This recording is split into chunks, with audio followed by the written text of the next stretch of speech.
자, 윌비스 소방행정법 기초입문 강의 시작하겠습니다. 자, 소방행정법 맡고 있는 이석준 강사라고 하고요. 자, 윌비스를 통해서 만나게 된 수험생 여러분께 처음 인사를 드리겠습니다.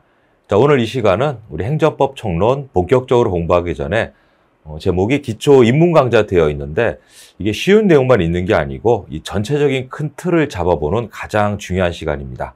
그래서 여러분들이 아마 행정법을 처음 접하시는 분들을 알고 있는데 이 전체 구조를 알고 접근하는 것과 마냥 열심히 해야지라고 무턱대어 뛰어들었다가 방향성을 잃어버려서 고생하시는 그런 분들을 꽤 많이 봤어요. 그래서 이 기초 입문 강좌가 나름대로 충실한 내용을 가지고 내용이 알차게 편집되어 있으니까 욕심 부리지 마시고 한번 시험을 거쳐봤던 수험생일지라도 이 기본 입문 강의를 통해서 전체 틀을 꼭 잡고 내가 어떤 곳에서 무엇을 공부하는가를 항상 머릿속에 새기시면서 하는 게 나중에 고생을 덜하게 되는 지름길이다라고 미리 말씀을 드립니다. 자, 첫 번째, 우리 윌비스 소방행정법 기초입문 강좌에서 총 4가지 파트로 이제 접근해 볼 거예요. 자, 첫 번째는 법 과목을 처음 하시는 분들이 도대체 무슨 말 하는지 모르겠다. 전체적인 방향은 우리가 알고 있어요. 법은 지켜야 되고 법을 위반하게 되면은 불이익을 받고 그 불이익에 대해서 뭔가 항변해 볼 수도 있다. 이런 건 알고 있는데 이게 전문적인 법률 용어로 풀어쓰다 보니까 이게 읽기가 힘들고 무엇을 의미하는지 모르는 경우가 많습니다. 그래서 맨 처음 실제 신문 기사화되고 뉴스 되었던 사례를 가지고 우리가 한번 보고 다들 아시는 사건이에요. 그 다음에 이제 똑같은 내용이지만은 이제 행정법에서는 어떻게 표현하고 있는지를 우리가 실사례를 들어서 한번 공부해 보면서 전체 구조를 보도록 하겠습니다.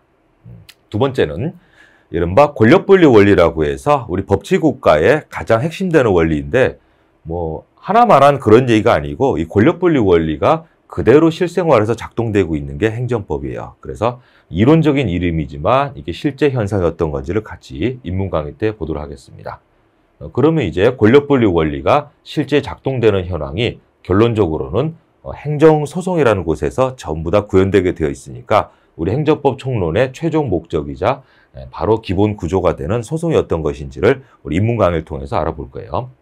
마지막에는 앞으로 공부하게 되는 내용들의 기본적인 법률 용어, 그리고 우리 윌비스 소방행정법에 이제 가장 큰 주안점을 두고 있는 부분이 해당 파트마다 바로 연습 문제 풀어볼 겁니다. 그래서 해당 내용을 익히고 앞으로 달려나가는 것도 중요하지만 다시 돌아와서 그 목적지를 잃어버리고 왔다 갔다 하느니 처음부터 연습 문제, 특히 기출 OX 풀이를 같이 겸하면서 해당 지나왔던 부분에 대해서는 확실하게 발자국이 남겨질 수 있도록 그렇게 볼 거예요. 자, 그럼 간단히 말씀드리면은 우리 이제 코로나 시대 아직도 이제 끝나진 않고 있죠. 완전히 이제 종식되는 선언은 나오지 않고 있는데 한번 예를 들어볼게요. 자, 코로나 19가 이제 퍼지고 있어요. 창궐 하고 있다. 그럼 사회현상 중에서 이제 병에 걸린 사람들이 많아지고 있으니까 국민 전체 건강이 해쳐지고 있어요.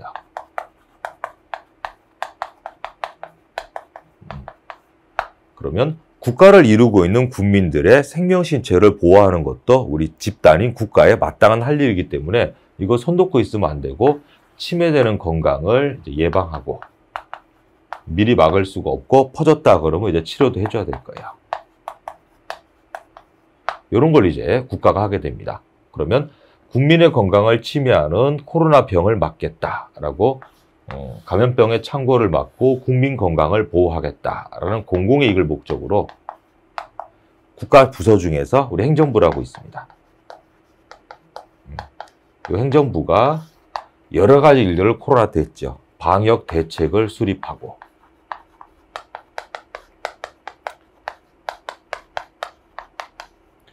그럼 병의 이제 전염성이 워낙 강하다 보니까 알아서 잘 지키세요라고 권유해봐야 말 들을 사람 없다 이 말이에요. 왜냐하면 본인의 자유가 방해받는 걸 마땅히 따를 사람은 없기 때문에 전부 다 이제 모이지 마라. 집합을 금지시켰었고 예외적으로 모여서 영업할 수 있게 하더라도 시간 제한도 있었어요. 영업시간 제한. 이런 식으로 하지 마라라고 이제 국가가 명령을 했었고 일단 따라야 되고 따르지 않는 자에게는 또 불이익을 줘야지 그렇지 않으면 법을 지키는 자와 법을 위반하는 자를 구별하지 않으면 잘 따를 사람이 없기 때문에 위반자들에 대해서는 또 여러 가지 제재를 했습니다. 요게 이제 행정부서가 하는 일들이었어요. 그럼 두 번째는 이거 국민들에게 최종 목적은 국민에게 좋은 거지만 요 행해지는 수단들은 별로 좋은 게 아니에요. 하지 마라, 9시까지만 영업해라, 위반하게 되면 벌금 내야 된다, 뭐 과태료 내야 된다, 여러 가지 이제 불이익을 주고 있다 보니까 국민에게 안 좋은 거 할 때는 국민의 대변자가 일정 그 교두보를 마련해 줘야 돼요. 그게 이른바 법률입니다. 그래서 미리 법률에 이러한 것을 할 수 있다라고 근거를 가지고 있어야 돼요. 요걸 가지고 행정법에서 법적 근거 있어야 된다 이런 표현을 씁니다. 그러면 이제 법률을 만드는 건 행정부가 아니고 우리 국회, 입법부가 하는 거예요. 입법부가 이렇게 할 수 있다라고 모두가 지켜야 되는 공통의 룰을 만드는 게 법률 제정입니다. 그래서 국민이 직접 뽑죠, 국회. 따라서 이제 국민의 대변자인 국회 이런 말을 쓰는 거예요. 그럼 국민을 위해서 국민을 괴롭히는 행정을 하려고 하면 미리 법전에 세팅이 돼 있어야 된다. 이게 법적 근거 있는 행정이라야 국민에게 안 좋은 내용의 행정도 가능할 수 있다 이런 내용이에요. 근데 오늘날에 법이라고 하는 거는 모두가 지켜야 되는 공통의 룰. 따라서 행정부도 법을 지켜가면서 이러한 일을 해야 돼요. 따라서 행정부가 만약에 법을 지키지 않았으면 법을 위반하는 국민에게 제재하듯이 행정부의 활동이 또 법에 위반되게 되면은 여기도 이제 불이익을 받아야 될 거예요. 그래서 법을 가지고 옳다, 그르다를 심사하는 곳을 심사하다 사자에다가 법법자를 써서 이제 사법부가 사법 심사를 하게 됩니다. 그럼 문제되는 행동이 법에 맞는 행동이었는지 법에 어긋나는 행동인지를 심사해서 판결을 내려주죠. 이게 이제 사법부가 행하는 소송이에요. 여기에서 행정부가 행했던 이러한 조치들도 달성하고자 하는 목적에 비해서 너무 지나치게 과도한 수단이었다라고 판명이 되면은 그들의 행정작용도 역시 법에 위반된다. 그러면 이제 판결이 나올 수 있어요. 자, 그래서 요약하자면은 감염병을 막겠다라는 공공이익을 위해서 행정부가 현실적으로 어떠한 일들을 하는데 이것도 전부 다 법에 어긋나면서 할 수가 없다. 목적이 정당하다고 해서 모든 수단이 다 괜찮다고 허용되는 건 아니에요. 따라서 이러한 수단들이 필연적으로 개인들의 이익을 침해할 수밖에 없어요.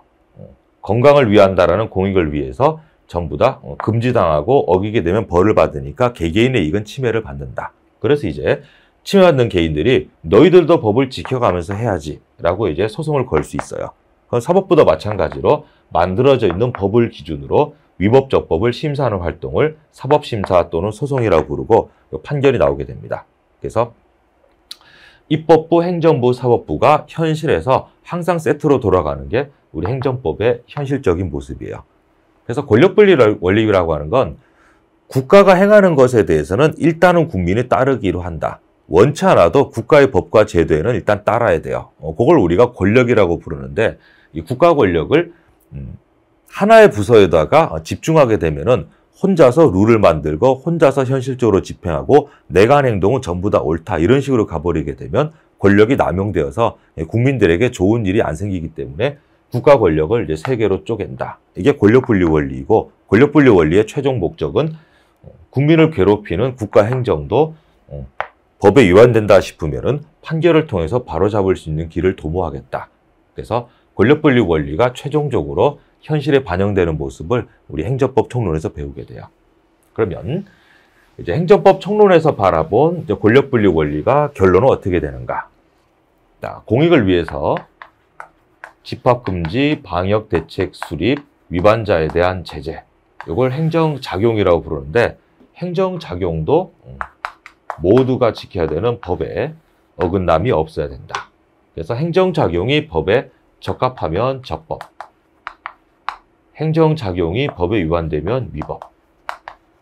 그럼 이걸 판별하는 기관을 우리가 사법부라고 부르고 이게 이름이 행정소송이에요.